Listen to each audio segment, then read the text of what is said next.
e aqueles que ascenderem contra eles se consumirão, e não haverá sobrevivente da casa de Esaú. O Senhor o disse, o Senhor falou. Fecha os teus olhos, Pai, em nome de Jesus, o teu Filho. Fala conosco através e mediante a tua palavra, que o Senhor possa nos instruir, em nome do teu Filho Jesus. Que o teu nome seja engrandecido, toma o teu lugar, que é de direita, em nome de Jesus. Que eu diminua e o Senhor cresça, em nome de Jesus. E você que crê na palavra de Deus, coloque a Bíblia no seu assento e vamos dar a melhor salva de palmas para o Senhor Jesus. Pode aplaudir e glorificar a Deus. Amém. Pode se assentar. Eu vou fazer da forma que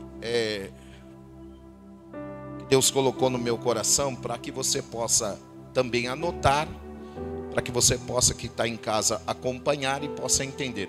Eu quero chamar aqui o Ministério Vivendo Transformação. Nós vamos trazer aqui, enquanto eu faço a introdução.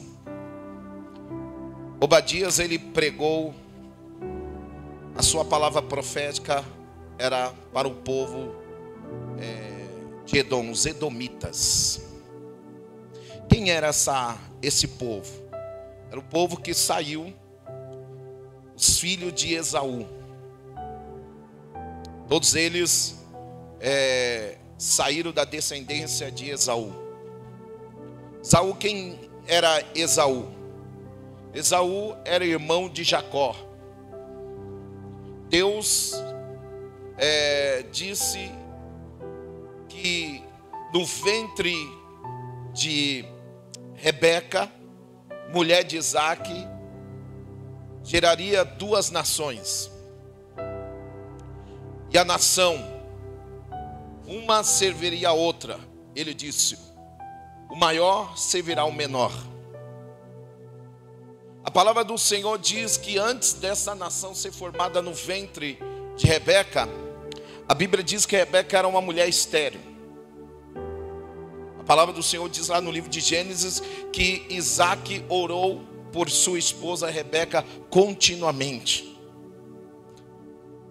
Ele tinha 40 anos quando ele começou a buscar a Deus de uma forma intensa. Da mesma forma que Abraão orou a Deus para que pudesse Sara gerar Isaac. Ambos vieram de uma esterilidade. Então nós entendemos que para Deus nada é impossível. Então Rebeca se sente gestante, grávida. E aí o Senhor fala com ela, porque os dois filhos giram em seu ventre, como se estivesse brigando, guerreando. Deus disse e falou: vai sair dois povos daí. Esses dois povos saíram do seu ventre. Então eles nascem, um sai primeiro e o outro sai no calcanhar. A Bíblia diz que Esaú sai, Jacó sai agarrado no calcanhar. E a palavra do Senhor nos menciona que os dois crescem, um fazedor das coisas de casa e o outro caçador. Jacó é aquele que está sempre ao lado da mãe, Rebeca, sempre está nas tarefas, sempre está fazendo as coisas. Esaú é o caçador, o provedor, traz a caça para casa. E a palavra do Senhor nos menciona que um dia Jacó faz um guisado e Esaú chega morrendo de fome. A expressão morrendo de fome não tem na Bíblia, mas vamos usar essa expressão. Ele chega com fome, como a gente muitas vezes usa essa expressão em casa. Nossa, cheiro da comida, estou morrendo de fome. Então Esaú chega e Jacó está fazendo um guisado. E ele diz: me dê do seu guisado. E aí Jacó disse assim: eu dou do meu guisado, mas você tem que me dar a sua primogenitura. Lembra disso? Então o Esaú chega a dizer para ele: o que me serve a primogenitura se eu estou com fome? Então tome a primogenitura e me dá aqui o quizado. Eu já começo aqui, numa introdução, a trazer uma ministração para o seu coração. Tem gente vendendo aquilo que é da parte de Deus, ou dando, desprezando a primogenitura de Deus, o primogênito. Jesus é o primogênito, Jesus é o único e é o unigênito. E muitas vezes nós temos o dom, o talento, a vida, a alma dada por Deus, e muitas vezes trocamos por um prato de lentilha do diabo, pelo pecado e pela vida deste mundo. Muitas vezes não somos diferentes como Esaú. Comemos qualquer coisa, se alimentamos de qualquer coisa, e qualquer coisa, na hora do desespero, tomo decisões erradas. Então muitas vezes as pessoas, irmãos cristãos, pessoas cristãs, pessoas religiosas, tomam uma decisão precipitada por um prato qualquer. Mas não é um prato qualquer, pastor, um prato de guisado. O importante é que eu mate a minha fome. É assim que as pessoas agem. Elas preferem perder a moral, elas preferem perder a dignidade, mas trocar a verdade pela mentira, ou assim sucessivamente. Quem está entendendo isso? Então muitas vezes a pessoa até sai da igreja, até desiste, para no meio do caminho, esquece tudo que Jesus fez na cruz, pela vida dele e pela vida dela. Muitas vezes pelo um prazer mundano, muitas vezes destrói o casamento, a família, pelo um prazer de uma mulher, o pecado, o adultério, a prostituição, a pornografia na rede social, e assim sucessivamente, destruindo o lar, destruindo o filho, por causa do vício, da bebida, das drogas, e assim sucessivamente. É um prato, muitas vezes o guisado chama a atenção. O importante é que eu venha saciar, não importa o que vai acontecer depois. Só que as pessoas esquecem que o que ela planta, ela colhe. O que ela planta, ela colhe. Ela vai colher. Então Esaú, ele não deu a mínima pela primogenitura, sendo o primeiro escolhido por Deus, sendo o primeiro, sendo uma nação e uma promessa de esperança para um povo. Então ele não pensou o que geraria na sua descendência, porque as pessoas, quando cometem atos ilícitos ou situações, ela esquece que isso vai gerar na família dela, vai gerar no casamento, nos filhos. Quando a pessoa está namorando e de repente nem casou, já está tendo relação sexual com aquele rapaz, com aquela moça, e assim sucessivamente, não sabe que está gerando uma destruição, não sabe que está gerando um pecado, não sabe que está gerando pelo momento de prazer. Então a pessoa está trocando aquilo que é santo, aquilo que é bom, aquilo que é importante, pelo um guisado. O guisado vale mais, porque tem gente que é tão egoísta, tão soberba, que ela pensa só nela, no ventre dela. Então quando Esaú chega lá, ele diz assim: não me importa a primogenitura, o importante é que eu coma do guisado. Percebe? Que o importante para ele é a comida, que o importante é aquilo que ele está fazendo naquele ato. Ele não quer saber o que vai gerar lá na frente. O importante é que ele sobressaia na situação que ele está. Muitas vezes põe os pés pelas mãos e toma decisões precipitadas na vida, e a gente esquece que tudo que nós fazemos hoje aqui na terra, isso vai gerar lá na vida eterna. Porque a Bíblia diz que o Senhor, Ele vai julgar o vivo e os mortos. Quando se fala aqui de Obadias, fala de duas formas. Uma forma histórica, o tempo e a atualidade daquele momento. Também se fala de uma forma escatológica, de uma forma futuro. O povo de Israel vai ser perseguido pelos edomitas, porque Esaú tomou uma decisão lá atrás de trocar o que é a nação, o que é santo, o que era bom para ele trocar por um guisado, por um momento de fome. Agora pensa comigo. Quando eu era criança, minha mãe dizia, eu sendo mais velho, minha mãe dizia, dê um pedaço do que você tem para o seu irmão.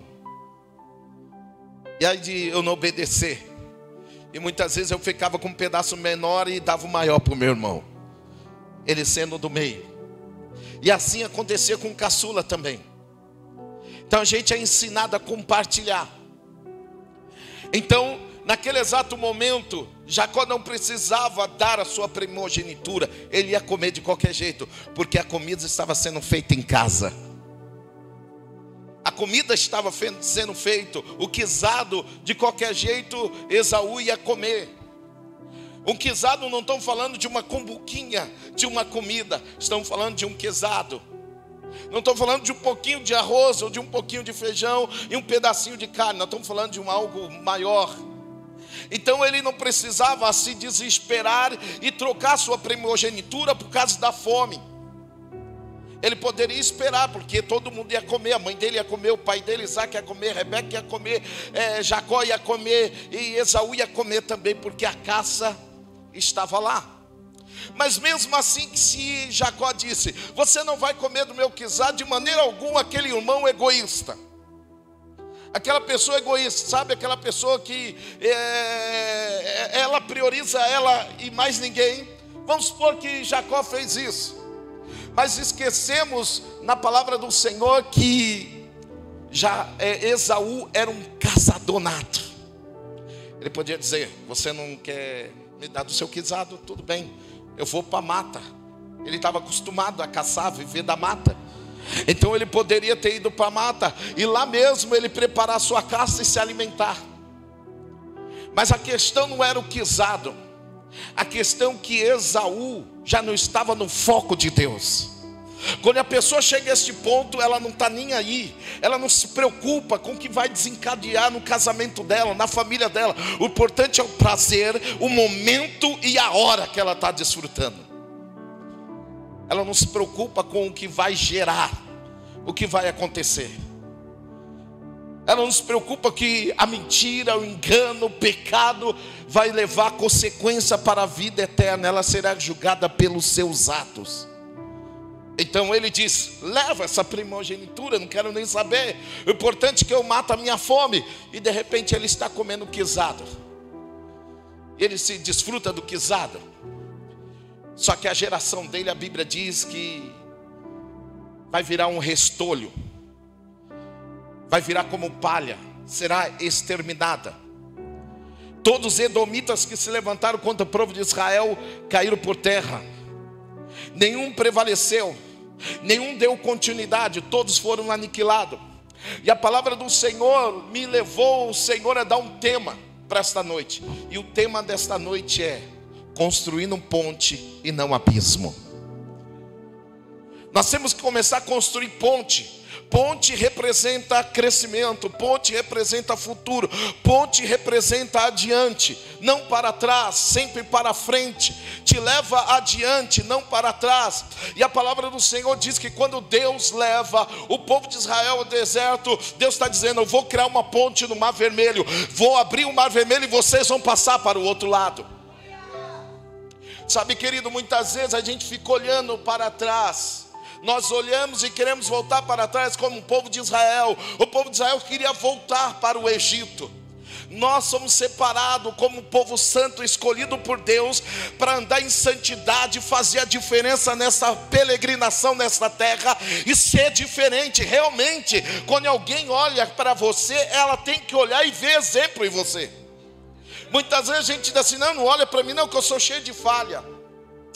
Não, querido, olha para mim. Paulo diz: olha para mim, porque ele era exemplo de cristão. Se você dizer para uma pessoa: não olha para mim que eu sou cheio de falha, você não quer ser exemplo. E nós precisamos ser exemplo para os nossos filhos, para a nossa casa, para a nossa família, de homem e de mulher de Deus. Então, Esaú agora está definindo o futuro dele. O povo de Israel está definindo o futuro deles, porque eles querem voltar para o Egito, porque o Egito é mais importante do que aquilo que Deus está oferecendo, a terra de Canaã. Tem muita gente voltando para trás, porque o que está nesta terra é mais importante que a eternidade. A eternidade não é mais importante para as pessoas. Hoje a Sueli, a obreira Sueli, disse aqui de manhã: qual é o primeiro mandamento? Qual que é o primeiro mandamento? Hã? Não, tem mais de 50 pessoas aqui. Qual é o primeiro mandamento? Não, não é o primeiro mandamento, amar a Deus sobre todas as coisas. Não é. Porque se fosse, a gente não colocaria nada na frente de Deus. Deus seria prioridade 100% na nossa vida. Seria correto, porque o primeiro mandamento diz: amar a Deus sobre todas as coisas, de toda a sua alma, de todo o teu entendimento, de toda a tua força. Este é o primeiro mandamento. Então, quando se fala de primeiro mandamento, é colocando o senhorio de Deus como primeiro lugar. Ele não é o segundo. Esaú fez o quê? Colocou Deus como segundo e ele como primeiro. Será que você não está fazendo isso? Será que nós não estamos fazendo isso? Deus está ficando em segundo plano e você sempre em primeiro? Será que você não está excluindo o que é mais importante? Porque, meu querido, se você chegou até aqui, só tem uma pessoa que te trouxe até aqui. Essa pessoa se chama Deus. Essa pessoa se chama Jesus Cristo. Esta pessoa chama Espírito Santo, da triunidade de Deus. Porque Ele é Deus Pai, Deus Filho, Deus Espírito Santo e um só, da triunidade do céu. É o único que oferece o dia após dia, semana após semana. Ele que te livrou do Covid, Ele que está te livrando da morte, Ele que está te livrando dessas coisas dessa vida. É Ele que te trouxe até aqui, é o que vai te conduzir a mais adiante, é só Ele. Não tem outro Salvador, não tem outro libertador e não tem outro que pode fazer o que Jesus fez na cruz do Calvário pela minha vida e pela sua vida. Se tem uma pessoa que a gente tem que colocar como primeiro, é Ele. Desculpa, Deus. Eu com essa mensagem eu fiquei impactado com Christopher. O Christopher chegou ali na porta da igreja, me abordou e eu tomei um choque. Ele disse: pastor, eu quero pedir desculpa porque eu não vim na igreja esses dias. Irmão, eu quase caí sentado. Eu quase caí sentado. Ele veio espontaneamente. Ele não veio que a mãe, o pai disse: vai lá, fala lá para o pastor porque você não veio na igreja. Não. Ele veio na sua simplicidade. Eu senti o coração dele palpitar. Eu peguei na mão dele, dei um abraço nele. Eu senti o Espírito Santo. Eu senti sinceridade, eu senti amor, eu senti presença de Deus. Eu senti alguém dizendo para mim assim: ei, eu sou importante. Veja o que sai da boca dessa criança. Ela está preocupada porque não vem na igreja. E muitas vezes a gente despreza o que Deus nos dá. E muitas vezes temos até uma igreja boa e muita gente despreza a igreja que tem. Muitas vezes a gente tem que ter uma família abençoada. Muitas vezes estamos desprezando a família que nós temos. Muitas vezes a gente podia estar mais com a família, em comunhão mais com a família. Muitas vezes estamos desprezando por causa do celular, o tempo na rede social, isso, aquilo, outro. Ou muitas vezes com um amigo que não está nem faz parte da família. E muitas vezes ficamos mais com as amizades, com pessoas, do que com a nossa própria família. E quando nós vamos descobrir, a gente perdeu. O tempo passou. Eu fico imaginando o que aconteceu com esta família. O que aconteceu com Esaú para ele se tornar um irmão tão amargurado, uma pessoa sem diretrizes de Deus, porque não importa para ele, o importante para ele é comer. O que acontece muitas vezes nas famílias cristãs, que os maridos estão divididos, as esposas estão divididas, os lares estão divididos, os filhos estão divididos, as coisas estão rachadas, quebradas. E a palavra do Senhor diz que Jacó abraça essa causa. E Jacó toma posse. E Jacó recebe, e Jacó assume. E Obadias vai dizer que Jacó e o filho dele, que Jacó gera 12 filhos. E naquela época, na cultura, eles poderiam ter duas mulheres. E teve a primeira mulher, chamada Lia, que gerou filhos. E Raquel era uma mulher estéril. Então José, ele vem de uma esterilidade de mãe. Então nós entendemos que Para Deus nada é impossível, porque Deus tira a esterilidade de Sara, Deus tira a esterilidade de Rebeca, Deus tira a esterilidade de Raquel para trazer o benefício para pessoas. Deus está tirando toda a esterilidade da sua vida para beneficiar você mesmo, para beneficiar a sua família, a sua casa, te dando saúde, prosperidade. Olha o que você tem, aonde você chegou, o que você construiu, não foi pelo seu próprio braço, foi Deus que te deu. Aleluia. Então Jacó, ele toma posse, e a primeira coisa que me impacta é que ele vai dizer duas coisas.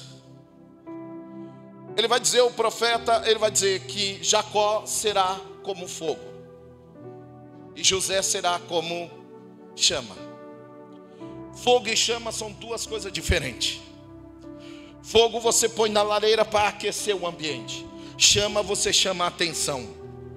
Ela é labaredas, propaga. Se eu colocar um foguinho aqui num latão, ele vai propagar o calor. Mas se eu pôr fogo na cadeira, vai chamar atenção, ele vai se espalhar. Tem muita gente que está deixando isso de lado, está deixando o fogo, está deixando de ser labareda.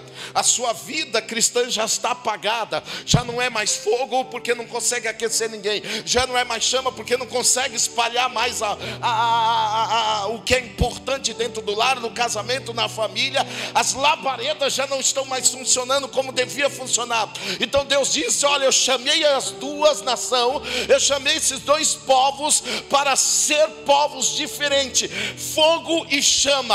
Eles andam juntos, eles estão ali, eles estão para fazer a diferença. Mas nesta noite Deus te trouxe aqui, e eu quero ser o profeta Obadias, que se está faltando fogo, entre fogo. Se está faltando labareda, chama, entre a labareda no teu casamento, entre a labareda na tua vida, e na tua família, e na tua casa. Bendito seja o nome do Senhor. Se o casamento está sem fogo, vai ter fogo.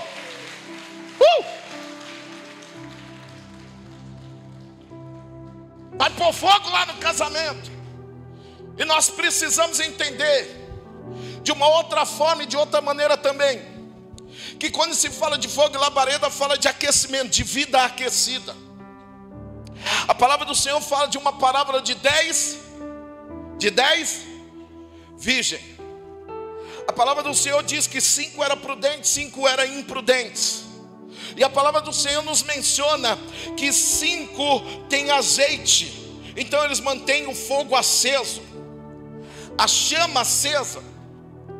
A palavra do Senhor diz que 5 também têm a chama, mas não mantém acesa, porque as 10 dormem, e de repente uma voz suave diz, aí vem o noivo.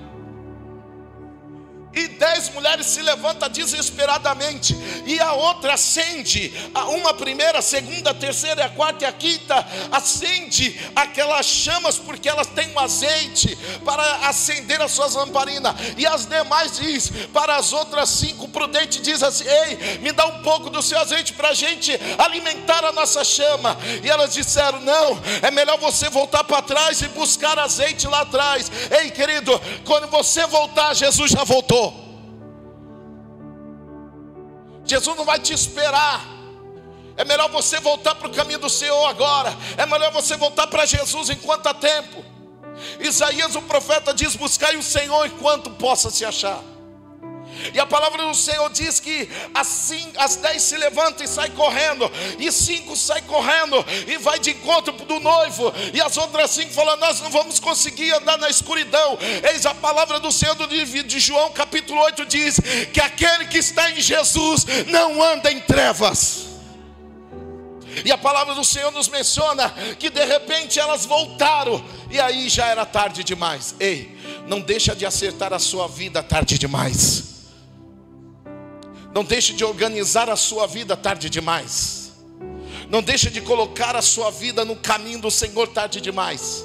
Aproveita que o pregador está pregando para você hoje, trazendo chamas para o teu coração, labaredas para a tua vida, para que você venha incendiar a sua fé e permanecer firme no Senhor. Que aonde você chegar e colocar a mão e a planta dos pés, a coisa vai acontecer, e o milagre vai acontecer, a esterilidade vai sair, e a glória de Deus vai se manifestar.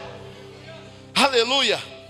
Mas vamos para o ponto. Sabemos que lá 5 ficou para trás e 5 entraram.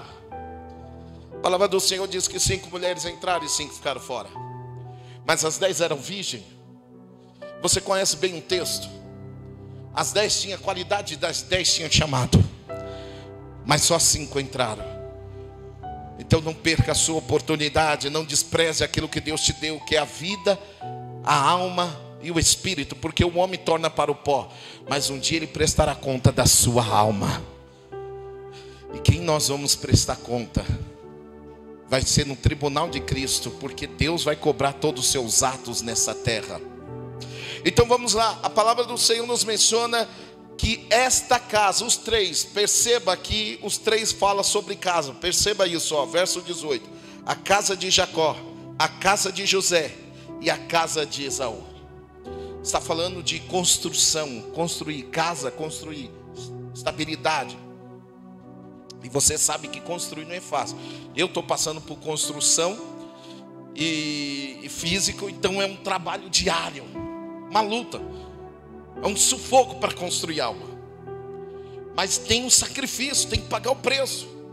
Se alguém quer construir, construa, mas pague o preço.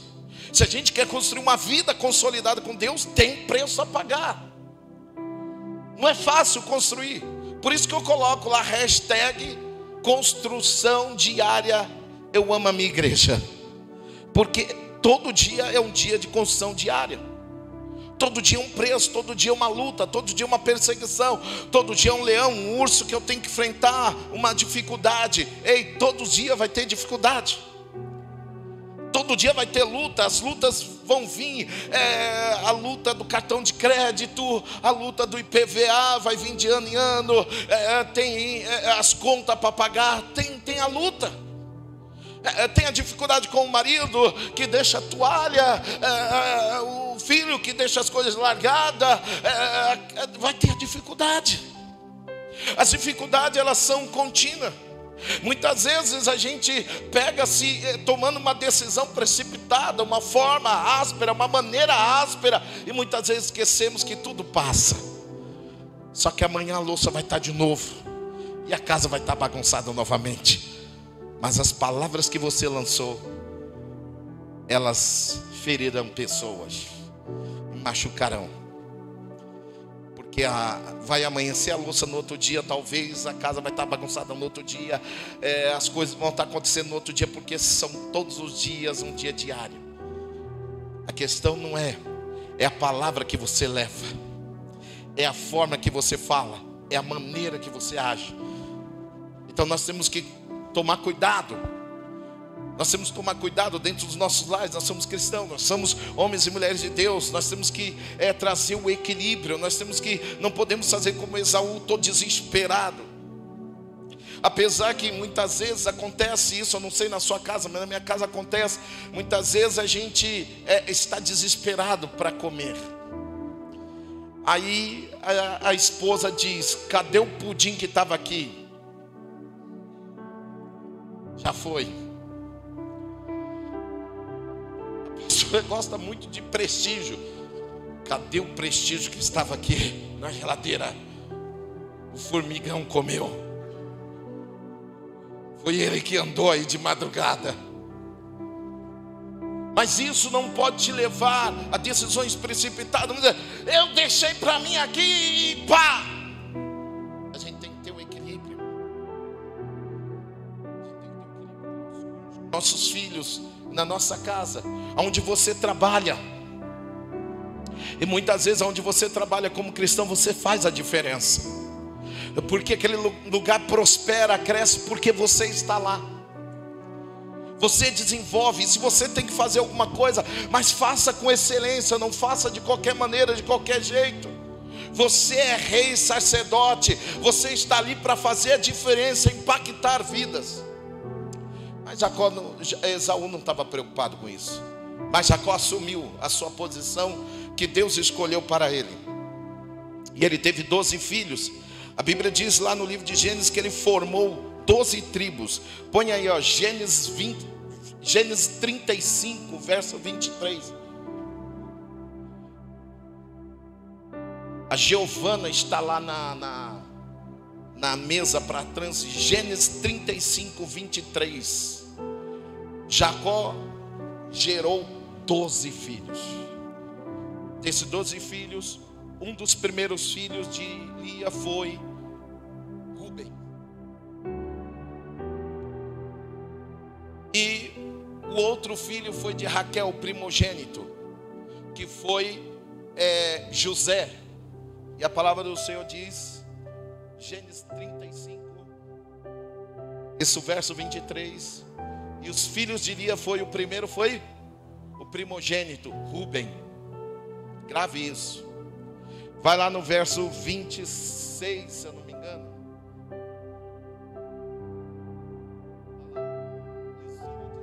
Servas, e são esses os filhos de quem? De Jacó. Aí você vai ver dentro desse texto, em Padã Arã, os 12 filhos, as 12 tribos, os 12 filhos. Só para você entender que Jacó é diferente de Esaú.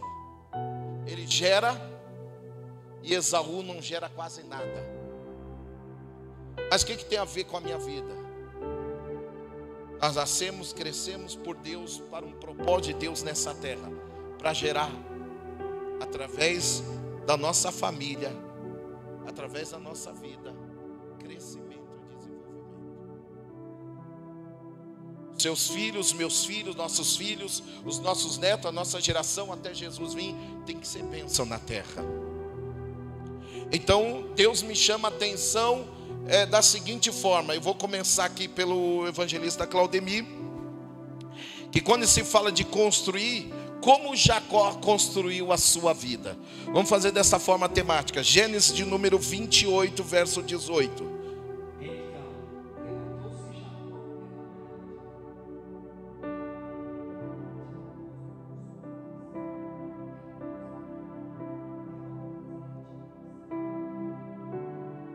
Jacó levantou pela manhã bem cedo. Quando ele chegou naquele lugar, ele chegou fugido do seu irmão, perseguido. E aí ele dormiu, a Bíblia diz que ele teve um sonho. E aí ele acordou de madrugada, e quando ele acordou, ele diz: Deus está neste lugar. Então ele pega um azeite, derrama sobre a pedra que ele levanta, que ele coloca como travesseiro, e ele diz: aqui, a partir de hoje, chamará Betel, casa de Deus. Ele diz que aquele lugar é terrível, é o lugar da casa de Deus, o lugar onde Deus habita. E ali ele começa a construir, consolidar a sua vida. Então Jacó está consolidando, construindo a sua vida de uma forma excelente, porque ele está colocando Deus como prioridade na sua jornada. Vai no verso 19.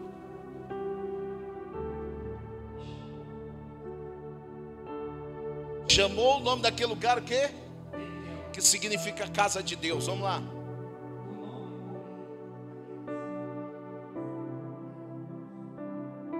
Era luz. E o verso de número 20.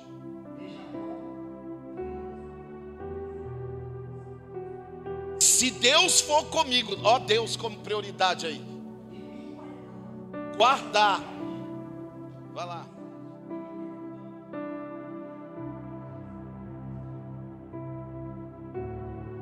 Então, Jacó começa dizendo: Senhor, o Senhor a partir de hoje é a minha prioridade. Se na minha jornada o Senhor for comigo, ele faz um voto, dizendo: Deus, eu estou pedindo a direção do Senhor. Tudo que o Senhor colocar na minha mão, que o Senhor me abençoar, eu vou abençoar a tua casa. Abençoa o Senhor. Deus é prioridade em tudo para Jacó. Quer ver como ele está consolidado a partir daí? Gênesis, próximo é 39, né? 32, 24. Gênesis 32, 24. Olha lá como ele está consolidado.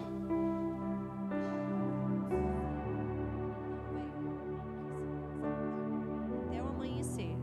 Quando o homem viu que não poderia dominar Jacó, tocou-lhe na articulação da coxa, de forma que a deslocou enquanto lutava. Então o homem disse: deixe-me ir, pois o dia já desponta. Mas Jacó lhe respondeu: não te deixarei ir, a não ser que me abençoes. Não te deixarei ir, peraí só um pouquinho. Sim. Não te deixarei ir, se não me abençoar. Perceba que ele está diferente, a vida dele é diferente agora. Ele vai para o Val de Jaboque, que é ali chamado agora Peniel de Deus. Ele vai e confronta com, diz um rabino, que é um anjo. E ele confronta ali numa batalha. E no confronto da batalha, para que você entenda, o anjo diz: me libera, me solte. Ele disse: não solto, enquanto não cumprir a palavra na minha vida, a bênção. Sabe o que quer dizer isso? Uma vida consolidada entende que só de Deus vem a bênção. Dá continuidade. 27. O homem lhe perguntou: qual é o seu nome? Jacó, respondeu ele. Então disse o homem: seu nome não será mais Jacó, mas sim Israel, porque você lutou com Deus e com homens e venceu. Você lutou com Deus e prevaleceu. Seu nome será trocado, não será mais Jacó, seu nome será aí Israel, mais que vencedor. Deus está mudando a história. Se tem uma pessoa que muda o quadro da nossa vida, essa pessoa é Deus. Aquele que transforma o homem que era bêbado num homem sadio, o homem que era drogado num homem sadio, o homem que andava errado para andar certo. Ele que transforma o ambiente. A Bíblia diz que quando ele entra na casa de Pedro, a sua sogra está doente, e quando ele entra, ele coloca a mão, a mulher curada, porque Jesus, ele continua curando, libertando e transformando. Aonde Jesus chega, ele muda o ambiente e transforma todas as coisas. Ele diz: a bênção virá sobre você, Jacó. A bênção será tão grande que você não chamará mais Jacó, Israel será o teu nome. Percebe? Aí você vai entender porque Jacó sobressai, porque Esaú, seu irmão, declina e ele cresce. É porque Deus é prioridade para ele. Agora veja, conjecturando aqui a casa de José. Vamos lá, a casa de José. Gênesis capítulo de número 37, versos 5 ao 8. Gênesis 37, versos 5 ao 8. Vamos colocar porque chama. Como construiu José uma casa consolidada? Põe aí, vamos lá. Certa vez, José teve um sonho, e quando o contou a seus irmãos, eles passaram a odiá-lo ainda mais. Ouçam o sonho que tive, disse-lhes. Estávamos amarrando os feixes de trigo do campo, quando o meu feixe se levantou e ficou em pé, e os seus feixes se ajuntaram ao redor do meu e se curvaram diante dele. Seus irmãos então lhe disseram: então você vai reinar sobre nós? Quer dizer que você vai nos governar? E o odiaram ainda mais, por causa do sonho e do que tinha dito a eles. Raiva, ódio dele porque ele contou um sonho. Até tem um louvor, diz: não conta o seu sonho para ninguém. Meu irmão, você contando ou não contando, alguém vai ter raiva de você, e o nome dele é diabo, porque é o único que vai tentar interferir no seu sonho. Aí ele conta, olha, sobre o sonho. Sabe o que acontece? Olha o que acontece. Os irmãos vão odiar ele. Aí você pensa que você falando de Deus, de Jesus, as pessoas vão aplaudir você? Qual que é o sonho de uma família? É ver toda a sua família sendo salva. Você acha que o diabo vai aplaudir você? Porque Deus implantou um sonho de salvação na sua casa, na sua família, salvar os seus filhos, salvar o seu casamento, salvar sua família, não só agora, mas também no grande dia do Senhor. Você acha que o diabo vai soltar fogos porque você quer levar a sua família para a igreja? Eu disse domingo passado, né? Eu falei assim, a Silvia está aqui, temos outros professores. Se você chegar numa sala de aula hoje, tá aí a professora Silvia, tá aí. Chegar numa sala de aula hoje, chegar para as crianças e dizer para todas as crianças da sala, dizer, crianças, faz a mão da rezinha, vamos fazer o Pai Nosso. Quando chegar no outro dia, a Silvia está sendo tirada da escola, expulsa. A diretora vai chamar ela, vai dar um corretivo nela e vai dizer, olha, as mães vieram aqui reclamar porque as crianças chegou em casa, fez a mãozinha e foi rezar o Pai Nosso. Isso é o Pai Nosso, porque o diabo odeia, que leva, não é religiosidade, é levar Deus para as crianças, Deus para as pessoas. Quando se fala de Deus, de Jesus, porque as pessoas ficam com raiva. Quando você fala para uma pessoa, vamos para a igreja, a pessoa não quer saber de igreja. Eu quero saber de Jesus. Porque as pessoas ficam com raiva de um sonho, de um propósito, de uma realização de Deus que é salvar a humanidade. Mas não são as pessoas, é o diabo.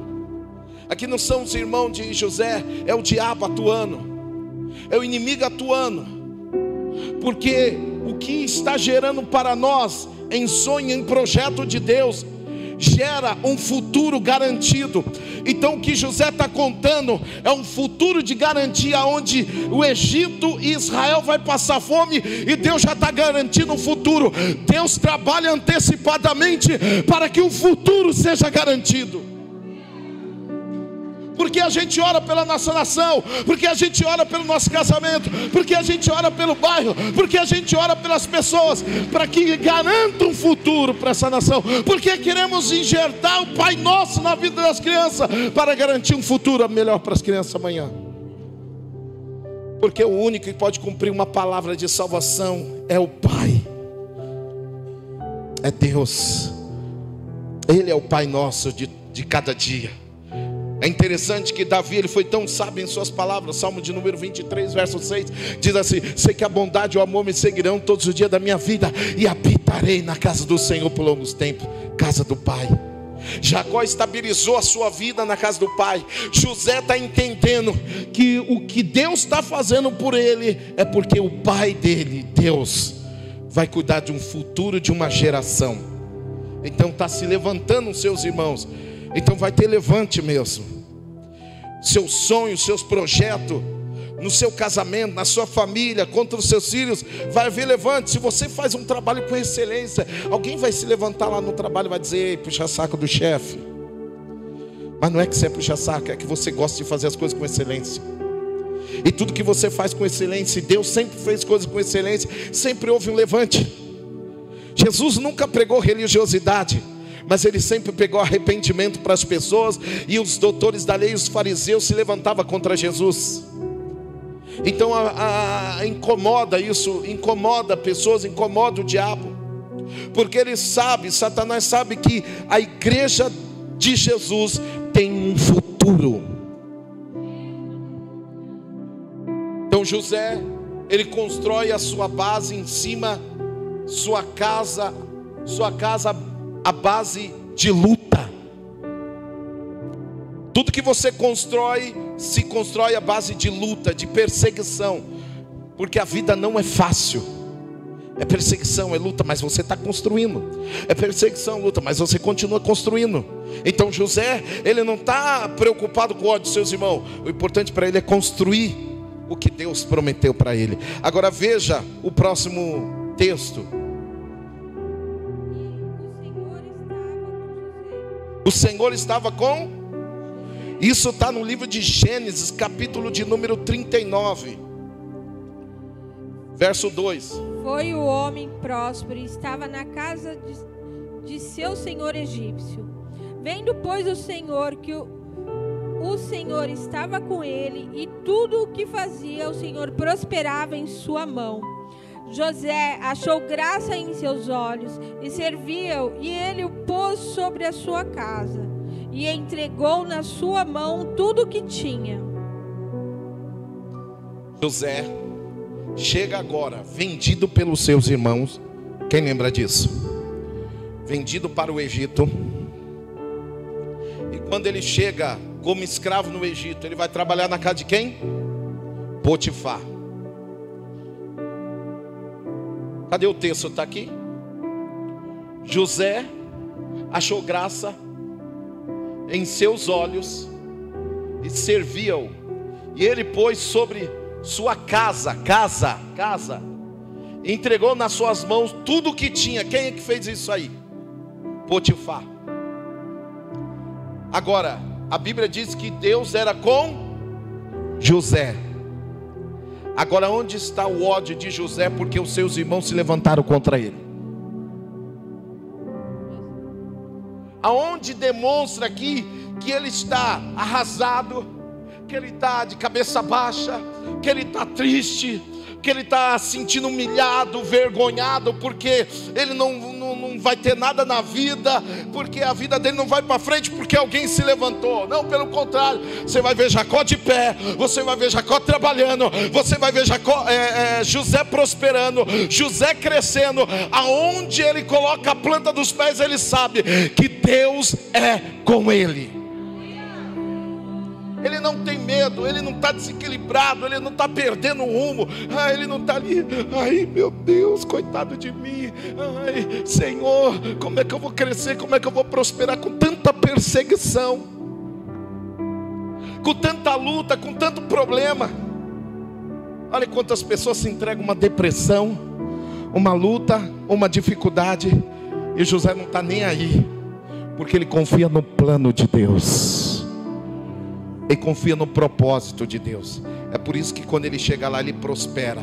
É por isso que quando ele chega lá e vai trabalhar de servo, ele não pensa duas vezes em fazer o seu melhor, porque Deus está com ele. Aonde o Senhor quer chegar, vitimismo não chega em lugar nenhum. Não adianta você ficar fazendo um papel, ai coitado de mim, eu não consigo nada, pastor, nessa vida. Só não consegue quem não quer.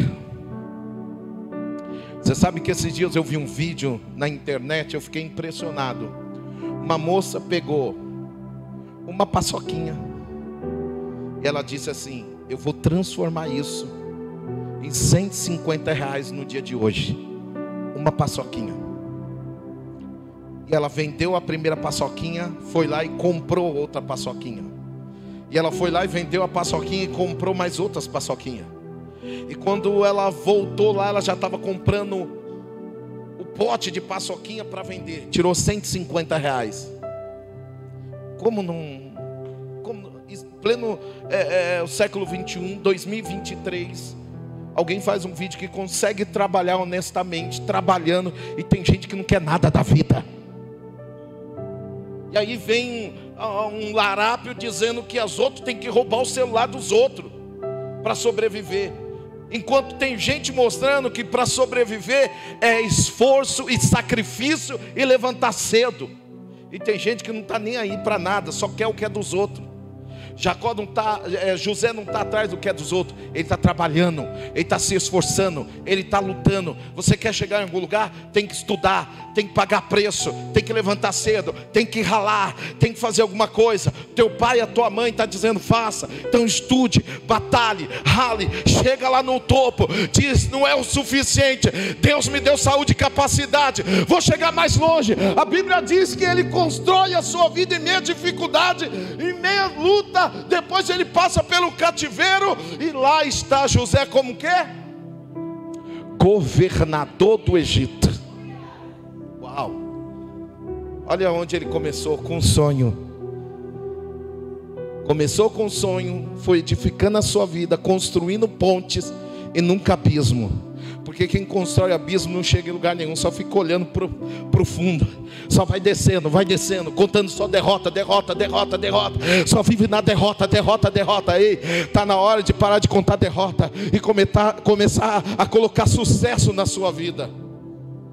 Não vou construir ponte, eu vou voltar a estudar, eu vou voltar para a faculdade, eu vou mudar de emprego, eu vou crescer, eu vou fazer um curso, eu vou fazer aquilo, eu vou chegar em algum lugar. Jesus não voltou ainda. A gente está desperdiçando muitas vezes aquilo que Deus nos deu. Deus nos deu a saúde, nos deu graça, capacidade para mudar a história da nossa casa, da nossa família. E muitas vezes a gente está abrindo mão, a gente está deixando de lado sonhos, projetos, realizações. E a palavra do Senhor diz que os dois é chama e fogo. O que você quer ser? Eu quero ser os dois. Tem mais algum versículo para me ler? Então vamos se colocar de pé. Agora, o que é necessário?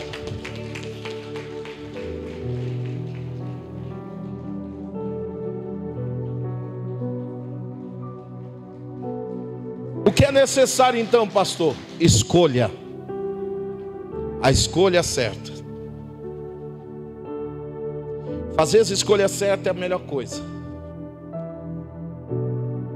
Errar menos, melhor ainda. Parar de se fazer de vítima, melhor ainda. Ai, pastor, é porque eu sou tão perseguida. Ai, coitado de você. Estou até tremendo agora de medo, porque você está falando isso para mim. A gente precisa ser mais o Christopher. Chegar ali e falar: pastor, me desculpe porque eu não venho na igreja. Um coração simples. Sabe o que é isso? Eu não estou dizendo que você deve desculpa para mim. A gente deve dizer: Deus, me perdoa porque eu tenho falhado com o Senhor. Eu tenho falhado contigo. Eu não tenho obedecido conforme os seus mandamentos. Eu não tenho feito conforme o teu querer. Eu entendi a posição da criança dele, porque eu sou o anjo da igreja, a representação de Cristo como profeta nessa terra. E quando nós ensinamos nossos filhos a depender de Deus, eu vejo hoje o Cristo como um grande homem de Deus amanhã. A necessidade de viver uma vida para Deus, não perder o seu foco. Mas isso passa de quê? Do pai para o filho.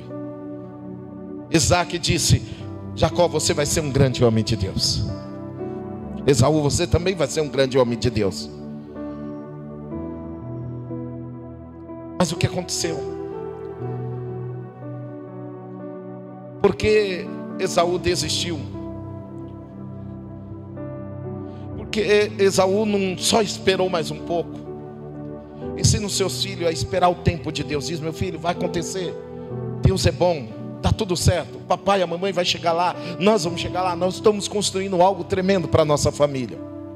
Agora, duas coisas acontecem aqui. Eu vou finalizar a mensagem. Deus chama dois povos, de Jacó e de José. Em 1948, Israel, em maio, agora vai completar mais um ano em maio.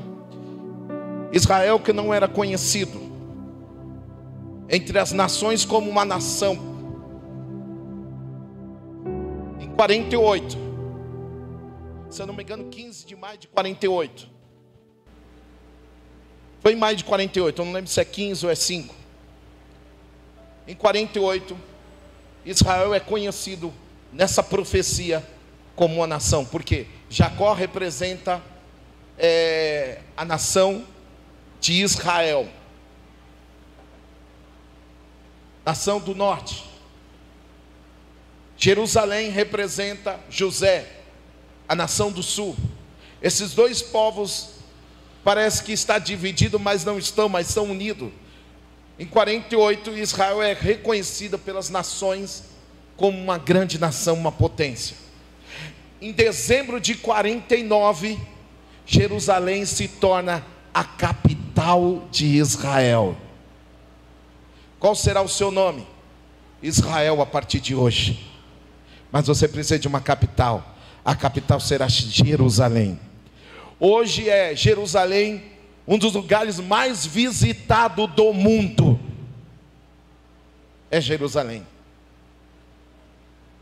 aonde se encontra o Muro das Lamentações, e aonde futuramente vai se construir o Templo de Jerusalém.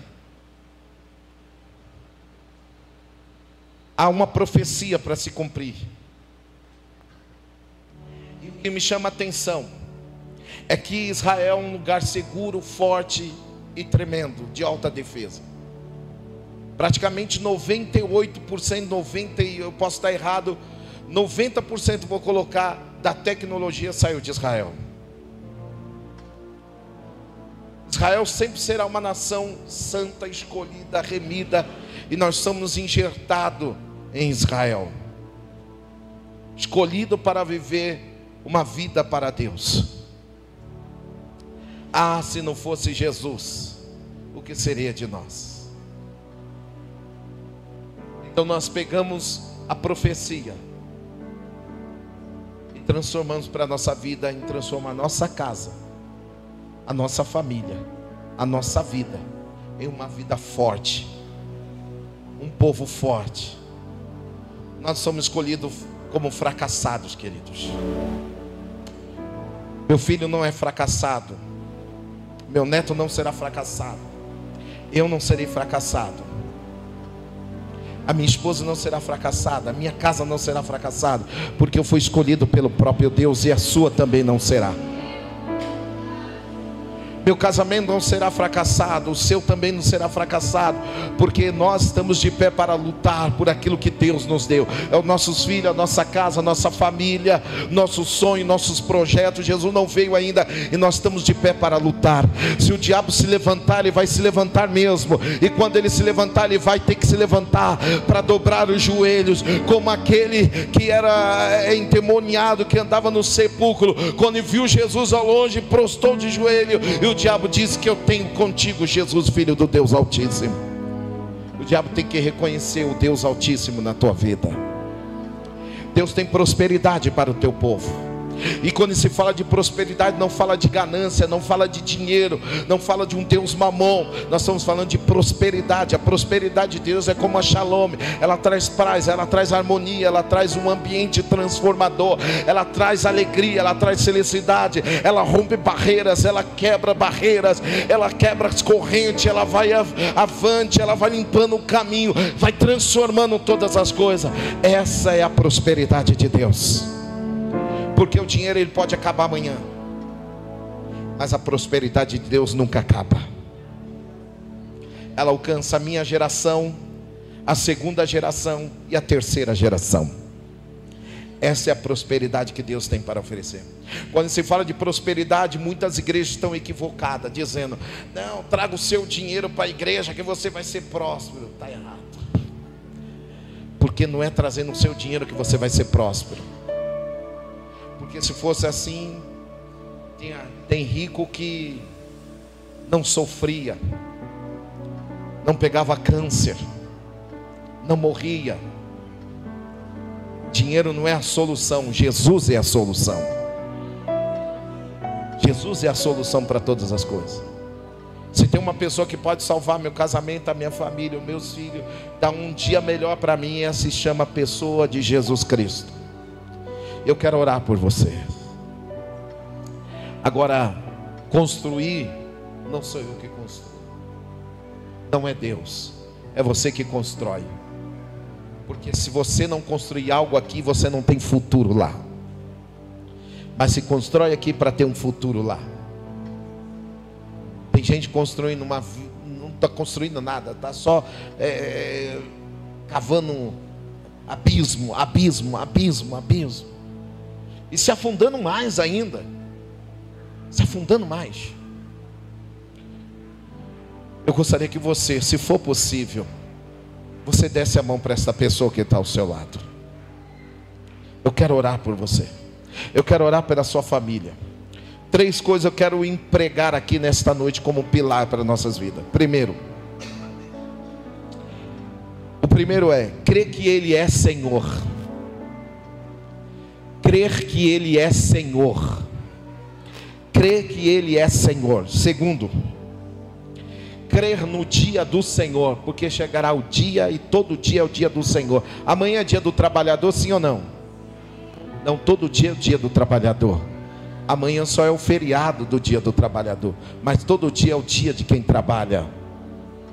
O dia do Senhor não é só domingo, o dia do Senhor é todos os dias da nossa vida. Terceiro e último, crer no reino de Deus. Nós precisamos crer no reino de Deus.